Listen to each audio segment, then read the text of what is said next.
The history of the Pakistan Air Force began when it was established in 1947 following the independence of Pakistan. British era. In 1933, the British colonial government established the first Air Force station in the South Asia near Trig Road, now called PAF Base Faisal in Karachi. In 1934, this element of the Royal Indian Air Force was extended to the north for operations in Northwest Frontier Province.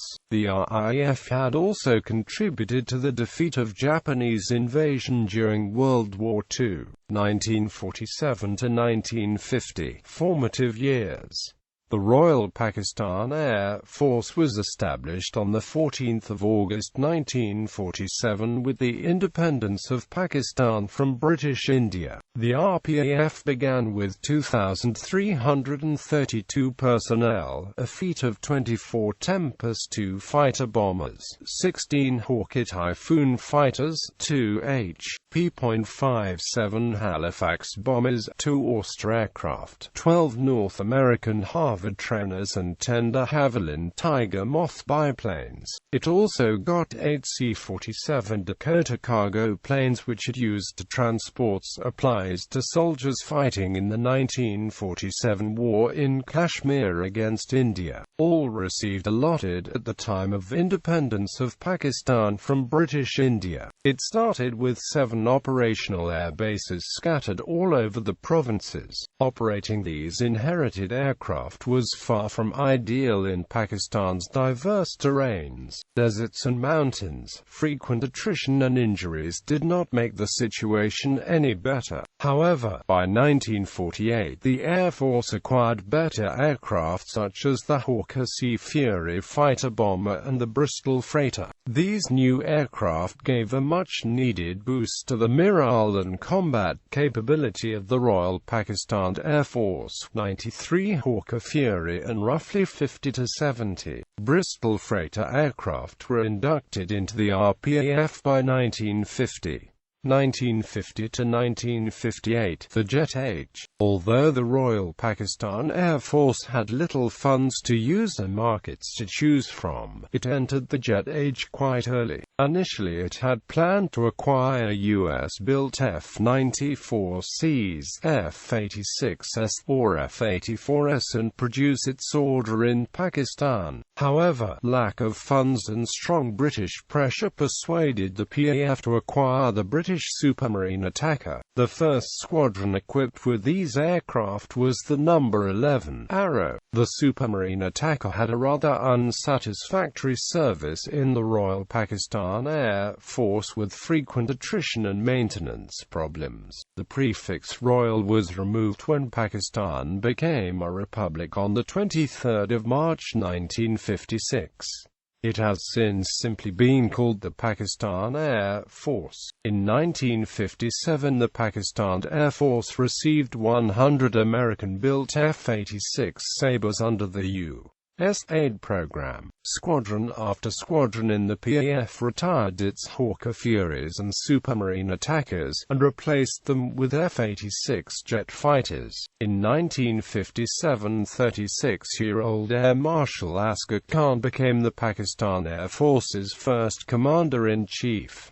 1965 Indo-Pakistan War. 1965 India-Pakistan War. The PAF fleet at the time consisted of 12 F-104 starfighters, some 120 F-86 Sabres and around 20 B-57 Canberra bombers. The PAF claims to have had complete air superiority over the battle area from the second day of operations, while Air Chief Marshal Arjun Singh of the Indian Air Force claimed, despite being qualitative inferior, RAF achieved air superiority in 3 days in the 1965 war. Many publications have credited the PAF's successes to equipment, claiming it to be superior to the aircraft operated by the IAF and giving the PAF a qualitative advantage. However, some people refute this argument. As per them, the IAF's MiG-21, Hawker Hunter and Folland Gnat aircraft had better performance than the PAF's F-86 fighters. According to Air CDRE Sajjad Haider, the F-86 Sabre was inferior in both power and speed to the IAF's Hawker Hunter. According to Air Commodore Sajjad Haider, who flew with No. 19 Squadron, the F-104 Starfighter did not deserve its reputation as the pride of the PAF because it was unsuited to the tactical environment of the region. It was a high-level interceptor designed to neutralize Soviet strategic bombers in altitudes above 40,000 feet. Nevertheless, the IAF is believed to have feared the Starfighter, although, according to some, it was not as effective as the IAF's Folland Gnat.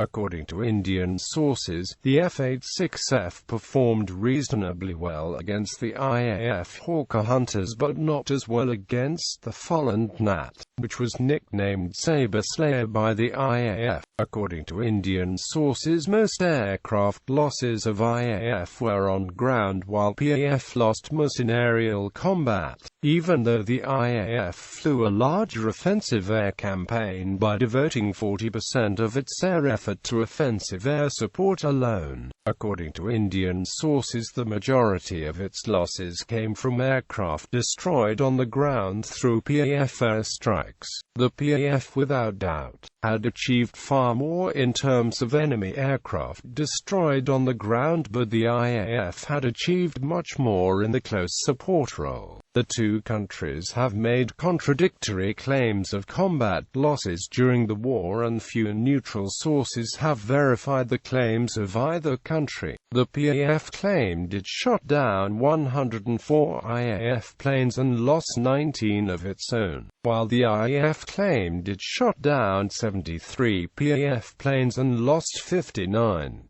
According to the independent sources, the PAF lost some 20 aircraft while the Indians lost 60 to 75. Despite the intense fighting, the conflict was effectively a stalemate. Post-war sanctions and acquisitions. After the 1965 war, the U.S. placed an arms embargo on Pakistan and the PAF was badly affected. Its entire fleet was of U.S. origin and spare parts could not be sourced from the United States.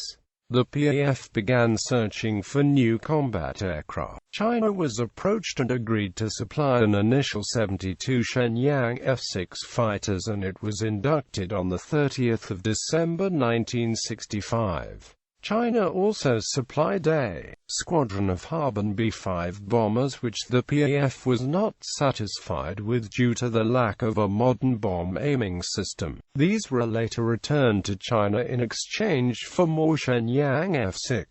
In 1968, the PAF's No. 5 Squadron started converting to the Dassault Mirage IIEP. As the F-6 was a short-range air defense fighter, the Mirage 3 was the PAF's main offensive weapon. Even still, the Mirage was not equipped with modern munitions such as anti-runway bombs for attacking air bases, cluster bombs for attacking armored formations, or anti-ship weapons because such weapons could not be sourced from the U.S. or Europe. The Mirage was also restricted by a lack of equipment such as bomb pylons and missile launch, which meant the Mirage 3 fleet was limited in terms of weapon configurations.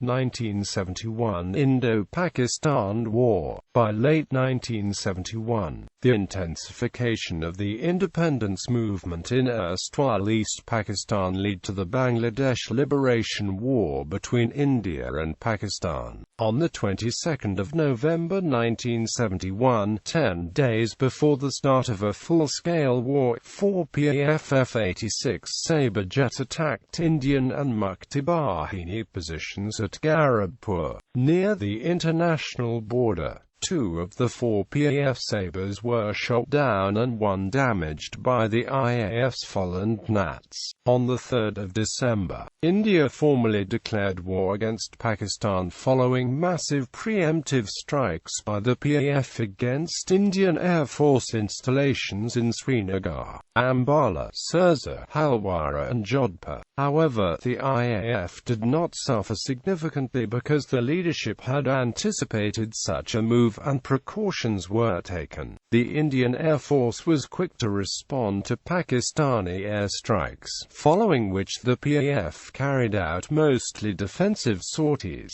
Within the first 2 weeks, the IAF had carried out almost 12,000 sorties over East Pakistan and also provided close air support to the advancing Indian Army. IAF also assisted the Indian Navy in its operations against the Pakistani Navy and Maritime Security Agency in the Bay of Bengal and Arabian Sea. On the Western Front, the IAF destroyed more than 20 Pakistani tanks, 4 APCs and a supply train during the Battle of Lunchwala. The IAF undertook strategic bombing of West Pakistan by carrying out raids on oil installations in Karachi, the Mangla Dam and a gas plant in Sindh. Similar strategy was also deployed in East Pakistan, and as the IAF achieved complete air superiority on the Eastern Front, the ordnance factories, runways, and other vital areas of East Pakistan were severely damaged. By the time Pakistani forces surrendered, the IAF destroyed 94 PAF aircraft. The IAF was able to conduct a wide range of missions: troop support, air combat, deep penetration strikes,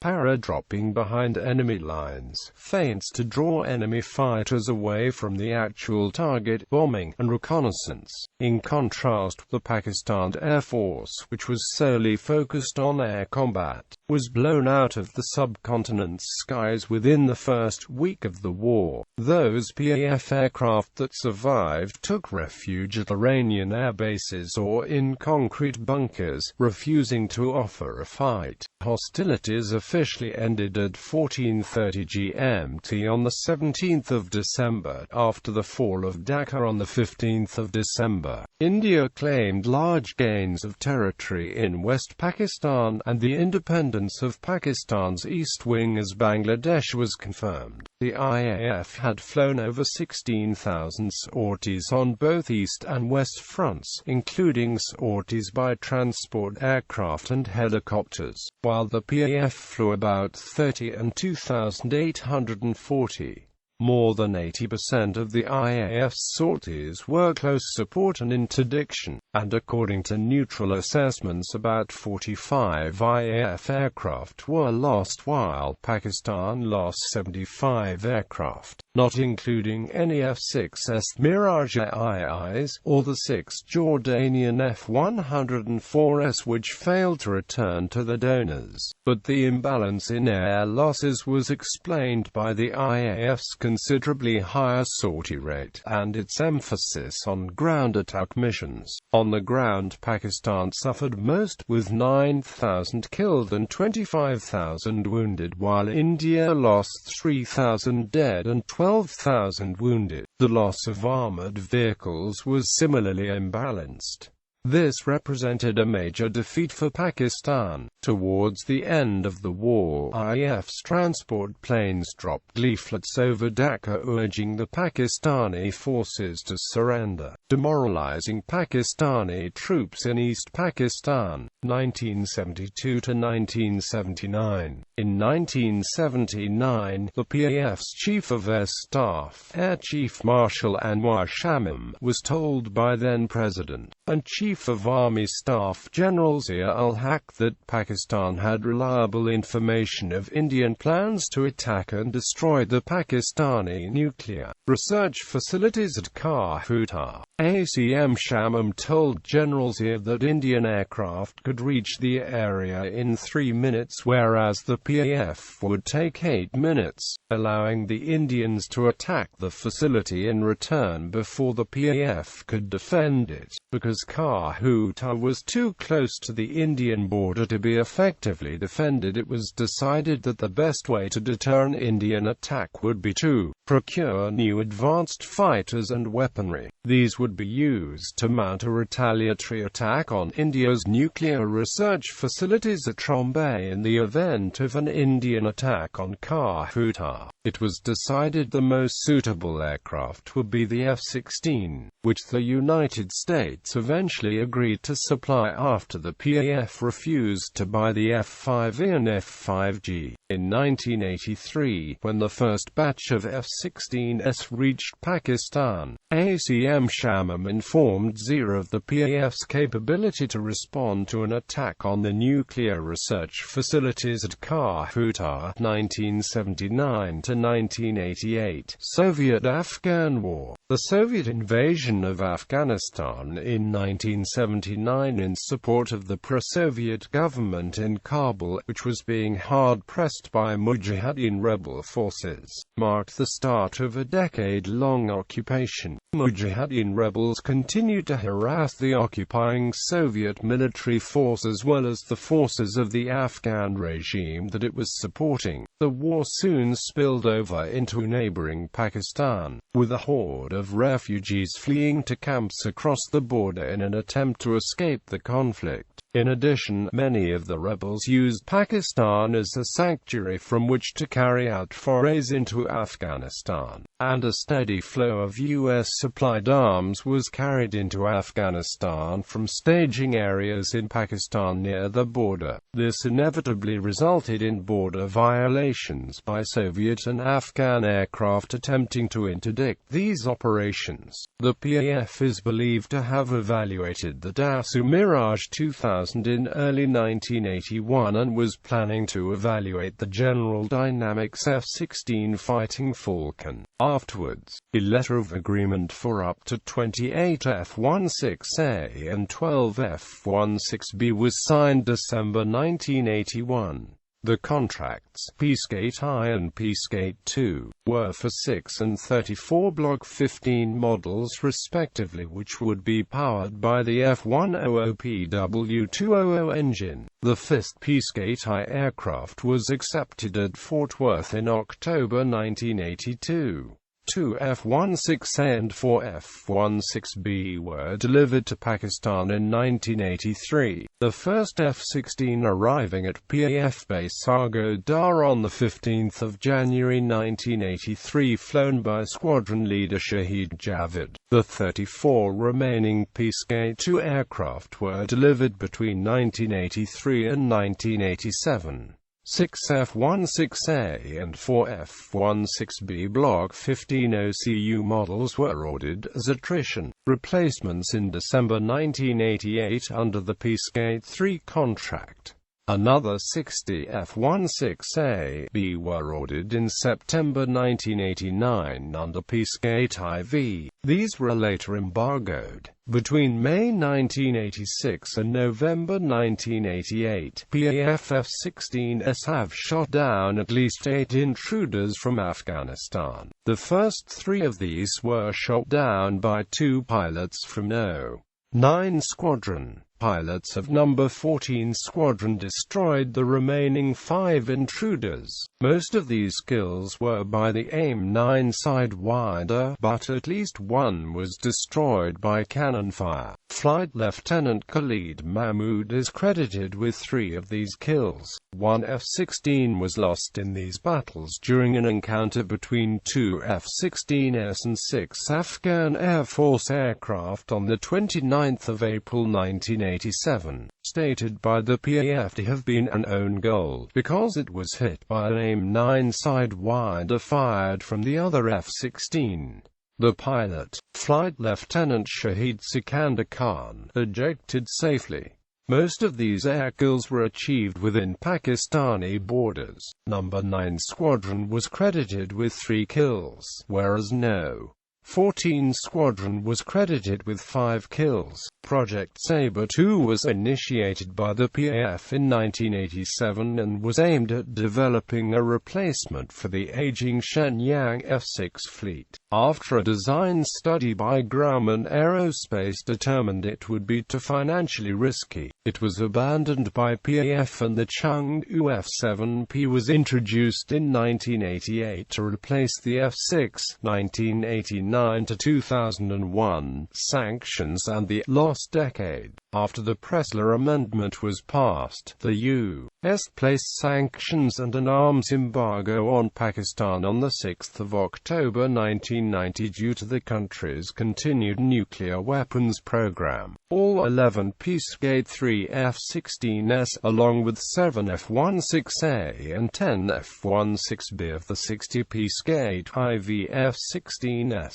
which had been built by the end of 1994, were embargoed and put into storage in the United States. Desperate for a new high-tech combat aircraft, between late 1990 and 1993 the PAF evaluated the European Panavia Tornado MRCA and rejected it. The Mirage 2000E and an offer from Poland for the supply of MiG-29 and Su-27 were also considered, but nothing materialized. In 1992 the PAF again looked at the Mirage 2000, reviving a proposal from the early 1980s to procure around 20 to 40 aircraft. But again a sale did not occur because France did not want to sell a fully capable version due to political reasons. In August 1994 the PAF was offered the sub-JAS 39 Gripen by Sweden. But again the sale did not occur because 20% of the Gripen's components were from the U.S. and Pakistan was still under U.S. sanctions. In mid-1992 Pakistan was close to signing a contract for the supply of 40 Dassault Mirage 2000, equipped with Thomson CSFRDM-7 radars, from France, but the deal was never signed. In mid-1994 it was reported that the Russian manufacturers Sukhoi and Mikoyan were offering the Su-27 and MiG-29. But Pakistan was later reported to be negotiating for supply of the Dassault Mirage 2005. French and Russian teams visited Pakistan on 27 November 1994, and it was speculated that interest in the Russian aircraft was to pressure France into reducing the price of the Mirage 2000.